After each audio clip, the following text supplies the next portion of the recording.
Saudações guerreiros, aqui quem vos fala é o professor em Física, Brian Simon. E vamos então à nossa segunda lista em atividades de termodinâmica. Um painel coletor de energia solar é utilizado para aquecer a água de uma residência e todo o sistema tem um rendimento de 60%. Para aumentar a temperatura, 12 graus, de uma massa de água de 1.000 kg, a energia solar total coletada no painel deve ser de... Aqui temos alguns dados para considerar. O calor específico da água igual a 4,0 joules por grama grau Celsius. E aqui temos as alternativas para marcarmos. Mas então vamos à resolução para ficar um pouco mais emocionante essa questão. Você tem aqui um rendimento igual a 60%, a variação de temperatura igual a 12 graus Celsius, a massa 1.000 kg, correto? Aí a quantidade de calor que você deve calcular vai ser mc delta θ. A massa multiplicada pelo calor específico multiplicado pela variação de temperatura. Essa quantidade de calor vai ser igual, aí você pega 10 elevado a sexta, correto? Passando para grama. Percebe que aquele quilograma ali, aquele K, ele representa 10 elevado a terceira. Aí você tem 10 elevado a terceira multiplicado por 10 elevado a terceira, fica igual a 10 elevado a sexta potência, multiplicado por 4, que é o calor específico ali, correto? Multiplicado por 12, que é a variação de temperatura. Aí você tem 4 multiplicado por 12, igual a 48 vezes 10 elevado a sexta potência. E em notação científica fica 4,8 vezes 10 elevado a sétima potência. Essa é a quantidade de calor, é a quantidade de energia útil. Tranquilo? Aí você lembra que o rendimento, ele é calculado pela quantidade de energia útil pela total. Aí você já calculou a útil, que equivale a 4,8 vezes 10 elevado à sétima potência. O rendimento você coloca em valor decimal, divide aquele 60% por 100, aí fica 0,6. Aí nós temos N igual a quantidade de energia útil pela quantidade de energia total. Ele quer energia total, correto? Então a energia total que está no segundo membro dividindo passará ao primeiro multiplicando e o rendimento que estará multiplicando passará dividindo. Aí fica assim a equação. Quantidade de energia total equivale à quantidade de energia útil no sistema dividido pelo rendimento. Aí você tem 4,8 vezes 10 elevado à sétima potência dividido por 0,6. A energia total equivale a 8 vezes 10 elevado à sétima potência joules. Pronto. Vamos então a mais uma questão. Um gás ideal monoatômico contido em uma garrafa fechada com 0,1 metro cúbico está inicialmente a 300 Kelvin e a uma pressão de 100 kPa. Em seguida, esse gás é aquecido atingindo uma marca de 600 Kelvin. 600 Kelvin. Nessas condições, o calor fornecido ao gás em kJ foi de... Vamos então à resolução. Aí você tem aqui.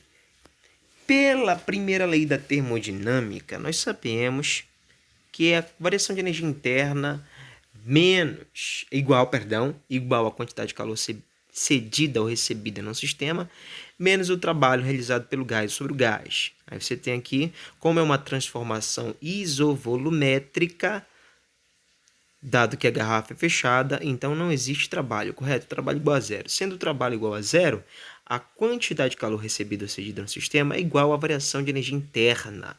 E essa variação de energia interna ela é igual a 3 sobre 2 vezes o número de mols multiplicado pela constante dos gases, multiplicado pela variação de temperatura, perfeito? Aí você tem aqui, 3 sobre 2, multiplicado pela variação de temperatura 600 menos 300, correto? Multiplicado por NR. Já falei, número de mols multiplicado pela constante geral dos gases. Aí você tem aqui a equação do gás ideal, PV igual nRT, pressão multiplicado pelo volume, igual ao número de mols multiplicado pela constante geral dos gases, multiplicado pela temperatura em si. Aí você tem PV, lembrando que a pressão equivale a 100 kPa, então é 100 vezes 10 elevado à terceira, correto? Multiplicado pelo volume, que é 0,1, que está em metro cúbico, igual a nRT multiplicado por 300. Agora preste bem atenção, você já calculou quanto vale esse nRT? Não. Então esse nRT é o que eu quero computar. Então o 300, que é a temperatura que está multiplicando no segundo membro da equação, passará para o primeiro membro da equação dividindo. Aí fica 100, correto? Dividido por 3. Tranquilo? Aí olha só, vamos substituir. Temos a quantidade de calor, que é 3 sobre 2, multiplicado pela diferença de temperatura, multiplicado por 100 dividido por 3, que esse 100 dividido por 3, ele é o NR, aqui como a gente calculou anteriormente. Perfeito? Essa quantidade de calor, após substituir todos os valores, me dá uma quantidade de energia equivalente a 15 kJ. Tranquilo? De boa? Um gás realiza um ciclo termodinâmico, representado no diagrama pressão vezes o volume, da figura a seguir, na qual o A é o ponto correspondido ao estado termodinâmico inicial do gás. O calor transferido para o gás durante o ciclo completo. Vamos lá. O que é esse calor? O calor equivale ao trabalho realizado graficamente expresso no gráfico. Aí, como você pode ver, nós temos, então, a diferença de pressão, correto? Como você pode perceber, P2 menos P1, multiplicado pela diferença dos volumes V2 menos V1. Não esqueça que esse trabalho ele é numericamente igual à área escrita no gráfico. Você tem base vezes altura, correto? Mas você tem uma diferença entre tais valores, tanto de pressão quanto de variação de volume. Aí você pode perceber também que esse calor pode ser computado pela diferença das pressões, correto? Multiplicado pela diferença dos volumes. Um gás sofre transformação cíclica ABCA, indicada no gráfico abaixo. A quantidade de calor em joules trocada no ciclo é D. Então, mais uma vez, então eu posso computar essa quantidade de calor, correto? Pela área numericamente expressa no gráfico. Eu tenho aqui um triângulo, né? Base vezes altura dividido por 2. Então, eu tenho 500 multiplicado por 0,5 dividido por 2, que equivale a 125 joules. Certa quantidade de gás sofre 3 transformações sucessivas, a B, BC e CA, conforme o diagrama PV, representado na figura abaixo. A respeito das transformações, afirmou-se o seguinte: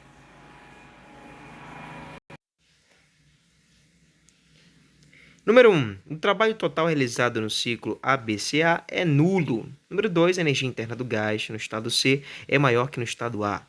Número 3. Durante a transformação AB, o gás recebe calor e realiza trabalho. Então, vamos à alternativa correta conforme a nossa resolução.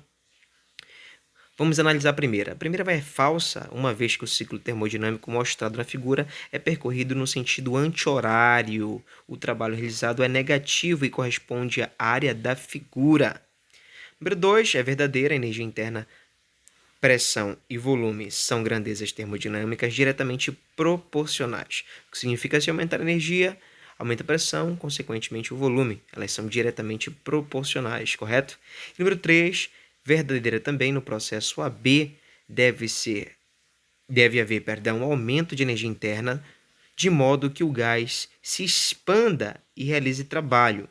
Para tanto, ele precisa receber uma quantidade de calor do meio externo. Perfeito? A variação de energia interna de um gás perfeito em uma transformação isobárica, olha, transformação isobárica com pressão constante, foi igual a 1.200 joules. Se o gás ficou submetido a uma pressão de 50 N por metro quadrado, a quantidade de energia que recebeu do ambiente foi de 2.000 joules. Então, a variação do volume sofrida pelo gás durante o processo foi D. Você tem a alternativa A, 10 metros cúbicos, correto? Você tem 12 metros cúbicos, 14 metros cúbicos e 16 metros cúbicos. Vamos então à resolução dessa questão. Aí você tem que entender o seguinte: para resolver o exercício é necessário usar a primeira lei da termodinâmica, lembrando que no caso das transformações isobáricas, como eu disse anteriormente, utiliza-se uma fórmula específica para o trabalho, que é igual ao produto entre a pressão e a variação do volume, como você pode perceber. Perfeito? Trabalho igual a PV. Aí, trabalho igual a P multiplicado pela variação do volume. Lembrando que, mais uma vez, a primeira lei da termodinâmica retrata que a variação de energia interna é igual à quantidade de calor recebido ou cedido no sistema termodinâmico menos o trabalho realizado pelo gás ou sobre o gás. Aí, como você tem aqui, perfeito, que substitui os valores. Então, eu tenho 1.200 igual a 2.000, quantidade de calor, menos 50 multiplicado pela variação do volume. Isolando a variável que se pede, correto? Nós temos aqui o 50, ele pode passar para o primeiro membro positivo, está 50 negativo, ΔV, correto? Aí você tem aqui 2.000 menos 1.200, que é igual a 800. O 50 que está multiplicando no primeiro membro da equação passará dividindo no segundo membro da equação. Aí ficará 800 dividido por 50, que é igual a 16 metros cúbicos. Tranquilo? De boa? Um forte abraço e até a próxima aula.